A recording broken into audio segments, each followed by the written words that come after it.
your Storm Tracker 13 forecast first. Sponsored by George Sink Injury Lawyers. And we are dealing with scattered showers and a few storms closer to the coast. Also some intermittent cloud cover as we still have our stalled front to the south. Temperatures, though, with the clouds, haven't really been able to change too much. Not really compared to yesterday. Florence and Marion, a touch cooler. Conway is 2 degrees warmer. Either way, it's not that big of a difference. Some of us are still in the 70s. Myrtle Beach is one of the warm spots, along with North Myrtle Beach, which is currently at 85. But the beaches have a better shot of rain. Finally, not the PD that is going to get more than the coast. We're going to watch for rain moving in off of the ocean. Temperature-wise, we're going to be still below average, 84 to 88 degrees, and temperatures are going to start to warm up tomorrow. Coverage you can count on at noon starts now. For local coverage you can count on, I'm Gabby Jonas. Shevin McCoskey has an assignment. Now we begin this morning with state news. Darlene Graham will be sworn into the U.S. Senate today following the death of her brother, South Carolina Senator Lindsey Graham. Now this comes after Governor Henry McMaster appointed her to serve the remainder of his term, which ends in January. Graham died on Saturday from what the medical examiner's office says was a tear in his aorta at the age of 71. Now South Carolina Representative Joe Wilson says he's so very happy to see Graham fill her brother's seat for the time being. I've known her obviously for many years, and I think she's a wonderful interim, and I appreciate Governor Henry McMaster appointing her and not some kind of political intrigue. Now, Graham is set to be sworn in today at 2:30, and we'll have full coverage of today's swearing on our website at WBTW.com. And we now know the process for Republicans to choose a new candidate to run for Graham's seat in the U.S. Senate. Filing will begin next Tuesday, July 21st, and will be open for 1 week. The South Carolina Election Commission says there will be 3 days of early voting on August 5th through the 7th ahead of the GOP primary on August 11th. If a runoff is needed, that would be held on August 25th. Well, new at noon, police are investigating a shooting that happened in the Longs area. Now, according to the Horry County Police Department, the shooting happened last night along Bombing Range Road. Officers say 3 people were shot and taken to the hospital for treatment. We're told all should be okay, and detectives found multiple shell casings on the ground at the scene. No suspects have been identified at this time, and the investigation is ongoing. Anyone with information is asked to call the Horry County Police Department. An attempted murder suspect wanted in North Carolina has been arrested in Myrtle Beach.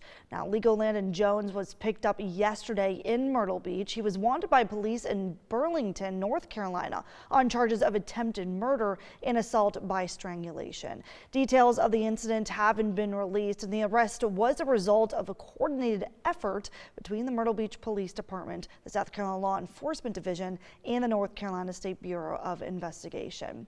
Well, fire crews in Horry County were called to a house fire in the Longs area, and according to Horry County Fire Rescue, the fire happened at a mobile home along Donnie Circle just before 10:30 last night. Now, they say they were able to get the fire under control a short time later. No injuries were reported, but the home was heavily damaged. The cause of the fire is under investigation.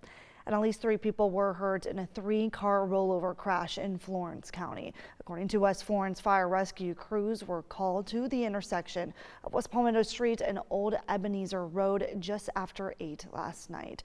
3 cars were involved in the crash, and one of them flipped over, trapping 1 person inside. Crews were able to get everyone out of the vehicle safely, and officials say they all had minor injuries. Highway Patrol is investigating the cause of the crash. News 13 on-time traffic, sponsored by Joy Law Firm. Just call Joy. The time is 12:04, and traffic flows, we're seeing a lot more stop and go areas on 17 bypass, 17 between Murrells Inlet and Garden City, and also on 501. Now, we are dealing with some pretty heavy rain in areas. You can see Little River dry, but this live look at 501 near the 17 bypass, roads are soaked. Visibility off in the distance is kind of poor just because, again, you're dealing with rain droplets that might be reducing your visibility to like a mile or 2. But road conditions, again, wet for some of us, dry for others. We'll continue to deal with some rain on and off throughout the afternoon. Drive time is 10 minutes from Faro Parkway to Glens Bay. The interstate, though, you're not really dealing with any rain, so your roadway should be nice and dry. Here's a live look near Sumter Street. You can see those dry roads there. Traffic is flowing nicely, and it's still cloudy. The drive time is 5 minutes from 5 Points to Irby. And thank you so much for that. Well, earlier this morning, U.S. launched strikes again on Iran, hours after President Donald Trump vowed to reinstate an American blockade of Iranian ports. Iran then responded with attacks on the Middle East allies of the U.S. Washington correspondent Trevor Shirley has the details. Well, these ongoing attacks don't give much sense that the ceasefire or the ongoing agreement between the U.S. and Iran will last much longer. As the U.S. continues to strike Iran, President Donald Trump now says the U.S. will ultimately run the Strait of Hormuz. And I think in the end, we will end up just controlling the whole thing. But experts say that would require a massive expansion of U.S. military assets, likely to include boots on the ground in Iran. And the Iranian military remains potent despite the president's steady stream of optimism. We've demolished their military. We're hitting them very hard. This week, Iran has targeted regional U.S. allies and more shipping freighters in the strait, leaving uncertain the future of any deal to end the fighting. We had a deal yesterday or the day before yesterday was all done, and then they broke up that deal immediately because they found out there was something in the deal they didn't like. The president formally notified Congress the U.S. was again at war with Iran. Really? Thanks, Donald. Nobody seemed to know that, did they? Democrats say the White House still doesn't have a way to win in Iran and keeps retrying the same playbook, hoping for a different outcome. His rinse and repeat approach isn't a strategy. We keep moving backward.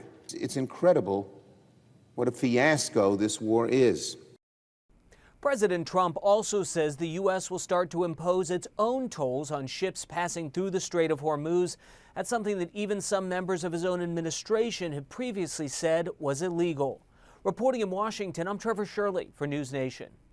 And the World Cup is back in action, kicking off today. The first of two semifinal matches kicks off in Arlington, Texas, with France taking on Spain. French star striker Kylian Mbappé is looking to extend his goal count, and he already has 8 this World Cup, tied with Argentina's Lionel Messi. And yesterday, the Spanish national team celebrated the birthday of its youngest star, forward Lamine Yamal. He turned 19 years old. Well, meanwhile, France fans turned downtown Dallas blue ahead of all this big game, which also happens to be fall on Bastille Day.